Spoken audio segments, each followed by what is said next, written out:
দেশের ৮ জেলায় বন্যা পরিস্থিতির আরও অবনতি হয়েছে। প্লাবিত হয়েছে বিস্তীর্ণ অঞ্চল। এতে চরম দুর্ভোগে পড়েছেন লাখ লাখ মানুষ। পানিবন্দী হয়ে পড়েছে বহু পরিবার। বন্যা দুর্গত এলাকায় ভেঙে পড়েছে যোগাযোগ ব্যবস্থা। ঘরবাড়ি ছেড়ে বহু মানুষ আশ্রয় নিয়েছে উঁচু স্থানে। বিস্তারিত ডেস্ক রিপোর্টে। ৩১ বছর পর ভারতে গোমতী নদীর উৎসে খুলে দেওয়া হয়েছে ডুম্বুর বাঁধের সুইচ গেট। এতে প্লাবিত হয়েছে ৮ জেলার বিস্তীর্ণ এলাকা। ফেনীর বন্যা পরিস্থিতির অবনতি হওয়ায় জেলার ৩.৫ লাখের বেশি মানুষ পানিবন্দী হয়ে পড়েছে। বিদ্যুৎবিহীন রয়েছে বহু পরিবার। নোয়াখালীতে ঢুকছে ফেনীর মুহুরী নদীর পানি। এতে নোয়াখালীর ৯টি উপজেলায় বন্যা পরিস্থিতির অবনতি হয়েছে। ডুবে গেছে ঘরবাড়ি, কৃষি জমি। পানিবন্দী ৯ উপজেলার ২০ লাখ মানুষ। প্রচুর বৃষ্টি হচ্ছে, তারপর পানি নেমে সারেনি। ইতিমধ্যে আবার আমাদের মুহুরী নদী দিয়ে ফেনী থেকে সে পানিটি আসছে। এখন যে অবস্থা আছে, নদী দিয়ে পানি আসছে, এখন বন্যার পর্যায়ে চলে গেছে। কুমিল্লার গোমতী নদীর পানি বিপদসীমা ৭০ সেন্টিমিটার উপর দিয়ে প্রবাহিত হচ্ছে। ডুবে গেছে চরাঞ্চলের বাড়িঘর। এদিকে গোমতীর বাঁধে বেশ কয়েকটি স্থানে ফাটল দেখা দিয়েছে। উপজেলার অন্তত ২৫টি স্পট রয়েছে ঝুঁকিপূর্ণ। অন্যদিকে টানা বৃষ্টি আর পাহাড়ি ঢলে চট্টগ্রাম মহানগরী সহ অধিকাংশ উপজেলা ডুবে গেছে। সীতাকুণ্ড, বাঁশখালী, সন্দ্বীপ সহ বিভিন্ন স্থানে বেড়িবাঁধ ভেঙে যাওয়ায় সাগরের নোনা পানি প্রবেশ করেছে। পানিবন্দী হয়ে পড়েন মহানগরীর বিভিন্ন এলাকার বাসিন্দা। উত্তরবঙ্গেও হানা দিয়েছে বন্যা। গাইবান্ধায় তিস্তার পানি বেড়েছে ৬ সেন্টিমিটার। নতুন করে পানি উঠেছে নিচু এলাকায়। অন্যদিকে খাগড়াছড়ির পৌর এলাকা সহ জেলা সদরের বিস্তীর্ণ এলাকা প্লাবিত হয়েছে। খাগড়াছড়ির সাথে দীঘিনালা এবং রাঙ্গামাটির লংদু ও বাঘাইছড়ির সড়ক যোগাযোগ বন্ধ রয়েছে।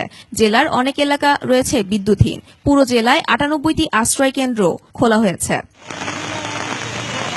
মৌলভীবাজারে বেড়েছে সব নদ নদীর পানি। ধলি নদীর বাঁধ ভেঙে কমলগঞ্জের ইসলামপুর, আদমপুর ও মাধবপুর ইউনিয়নের বিভিন্ন গ্রামে রাস্তাঘাট ও বাড়িঘর ডুবে গেছে।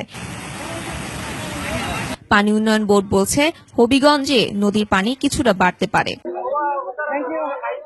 Mahiya Rahman, text report, ২১ television. একমাত্র ওয়ালটন এসি দিচ্ছে ১ বছরের রিপ্লেসমেন্ট গ্যারান্টি। দর্শক, চট্টগ্রামের চাঁদগাঁয়ে আছেন সহকর্মী হাসান ফেরদৌস। আমরা সরাসরি চলে যাচ্ছি তার কাছে বন্যা পরিস্থিতির সবশেষ খবর জানতে। হাসান, বন্যা পরিস্থিতি কি কি খবর আছে আমাদের জানান এই মুহূর্তে আপনার কাছে। রোমানা, আমি এই মুহূর্তে আছি চট্টগ্রামের চাঁদগাঁও অনন্য আবাসিক এলাকা। আপনি এই আবাসিক এলাকার অধিকাংশ এলাকা ইতিমধ্যে ডুবে গেছে।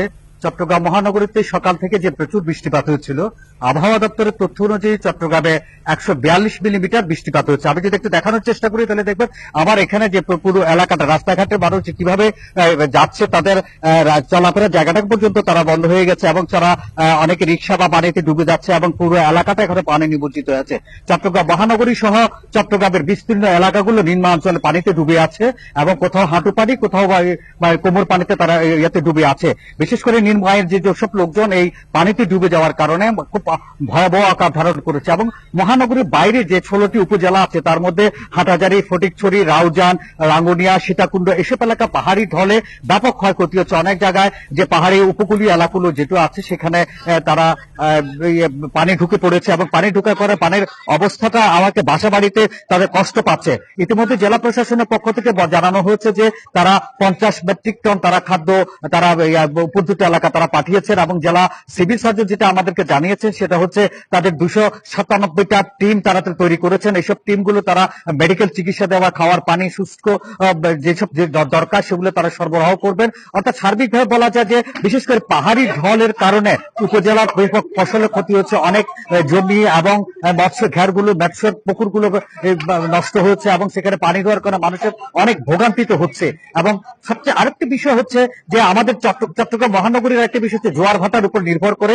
এখন ভাটা থাকার কারণে কিছুটা পানি কমতে শুরু করেছে, তবে আর যদি বৃষ্টি আরো বাড়ে তখন আরো বাড়বে বলে তারা আশঙ্কা করছে এবং এভাবে চট্টগ্রাম মহানগরীর অধিকাংশ এলাকাগুলোতে এখন নিচে নিমজ্জিত হয়ে আছে এবং মানুষকে চরম ভোগান্তিতে পড়তে হচ্ছে।